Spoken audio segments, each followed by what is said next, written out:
23/2026ರಂದು APMC police station limits ಅಲ್ಲಿ ಒಂದು KIDB zonal ಆಫೀಸ್ನಲ್ಲಿ ಒಂದು forgery and cheating related incident ನಡೆದಿರೋದ್ರ ಬಗ್ಗೆ ಒಂದು ಪ್ರಕರಣ ವರದಿ ಆಗ್ತದೆ.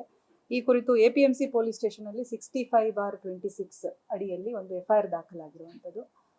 ಇದರ ಮುಖ್ಯ ಸಾರಾಂಶ ಏನಂತಂದ್ರೆ KIDB ಝೋನಲ್ ಆಫೀಸ್ ಬಳ್ಳಾರಿಯಲ್ಲಿ ಸುಮಾರು 2022ರಿಂದ 2026ರವರೆಗೂ ಹೆಚ್ಚು ಕಮ್ಮಿ 16,17,98,000 ಹಣವನ್ನ KIDBಗೆ ಸಂಬಂಧಪಟ್ಟಿರುವಂತಹ ಒಂದು ಫಂಡ್ ಅನ್ನ ಸೈಫನ್ ಮಾಡಿದ್ದಾರೆ ಅನ್ನುವಂಥದ್ದು. ಅದರಲ್ಲಿ ಅವರು ಕಂಪ್ಲೇಂಟ್ ಮಾಡ್ತಾ ಇರುವಂಥದ್ದು ಅದರಲ್ಲಿದ್ದಂತಹ ಟೆಂಪ್ರರಿ ಸ್ಟಾಫ್ ಎಂಪ್ಲಾಯಿ ಯಾರಿದ್ರು ಅವರ ಮೇಲೆ, ಹಾಗೆ ಅವರಿಗೆ ಸಂಬಂಧಪಟ್ಟಂತೆ ಕೆಲವು ಪ್ರೈವೇಟ್ ಪರ್ಸನ್ಸು, ಅದೇ ರೀತಿ ಬ್ಯಾಂಕ್ ಎಂಪ್ಲಾಯೀಸ್ಗಳ ಮೇಲೆ ಈ ಪ್ರಕರಣವನ್ನ ದಾಖಲು ಮಾಡಿದ್ದಾರೆ.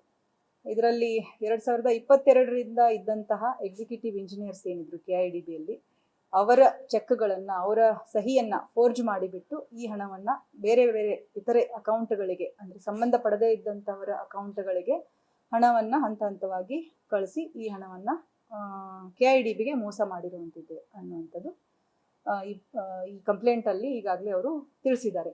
ಸೊ ಈ ಕುರಿತು 19ನೇ ತಾರೀಕಿಗೆ ನಾವು ಪ್ರಕರಣವನ್ನ ದಾಖಲು ಮಾಡಿದ್ದೇವೆ. ಈ ಕುರಿತು ಇನ್ವೆಸ್ಟಿಗೇಷನ್ ತುಂಬಾ ಪ್ರಾಥಮಿಕ ಹಂತದಲ್ಲಿರುವಂಥದ್ದು. ಆರೋಪಿಗಳ ಮೇಲೆ ಈಗಾಗಲೇ ನಾವು ಅವರನ್ನ ಪತ್ತೆ ಹಚ್ಚುವಂತ ಕಾರ್ಯ ನಡೀತಾ ಇದೆ.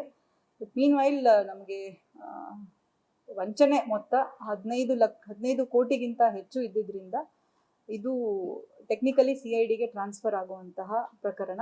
ಈ ಕುರಿತು ಕೂಡ ನಾವು ಮುಂದಿನ ಒಂದು ಪರಿಶೀಲನೆ ಮಾಡಿ ಟ್ರಾನ್ಸ್ಫರ್ ಮಾಡೋದ್ರ ಬಗ್ಗೆ ಕ್ರಮ ತಗೊಳ್ತಾ ಇದ್ದೇವೆ. ಇದನ್ನ KID ಅವರ ಪರಿಶೀಲನೆಯಲ್ಲಿ, ಅವರ ಇಂಟರ್ನಲ್ ಆಡಿಟ್ ಅಲ್ಲಿ ಅವರಿಗೆ ಗಮನಕ್ಕೆ ಬಂದಿದ್ದು, ಅವರುಗಳೇ ಇದನ್ನ ಕರೆಂಟ್ ಎಕ್ಸಿಕ್ಯೂಟಿವ್ ಇಂಜಿನಿಯರ್ ಅವರು ಇದನ್ನ ವರದಿ ಮಾಡಿರುವಂತದ್ದು ಇದೆ. ಈಗ ಅದು ಅವರು ಆರೋಪಿತರಾಗಿದ್ದಾರೆ. ಅಲ್ಲಿದ್ದಂತಹ ಒಬ್ಬ ಟೆಂಪ್ರರಿ ಎಂಪ್ಲಾಯಿ, ಅಂದ್ರೆ ಕಾಂಟ್ರಾಕ್ಚುಯಲ್ ಎಂಪ್ಲಾಯಿ ಇದ್ದಂಥವನು ಅದನ್ನ ಮಾಡಿದ್ದಾನೆ ಅಂತ ಅವ್ರು ತಿಳಿಸ್ತಾ ಇರುವಂಥದ್ದು. ಅವನಿಗೆ ಈ ಅಕೌಂಟ್ ಅಥವಾ ಚೆಕ್ ಬುಕ್ಗಳನ್ನ ಅವನು ಕಸ್ಟೋಡಿಯನ್ ತರ ನಿರ್ವಹಿಸ್ತಾ ಇದ್ದ ಅಂತ ಹೇಳಿ.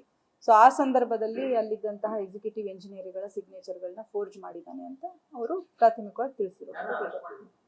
ಸೋ ಫಾರ್ ಯಾವುದು ಅರೆಸ್ಟ್ ಆಗಿಲ್ಲ, ಬಟ್ ನೆಕ್ಸ್ಟ್ ನಾವು ಸ್ಟೆಪ್ ತಗೊಳ್ತಾ ಇದ್ದೇವೆ.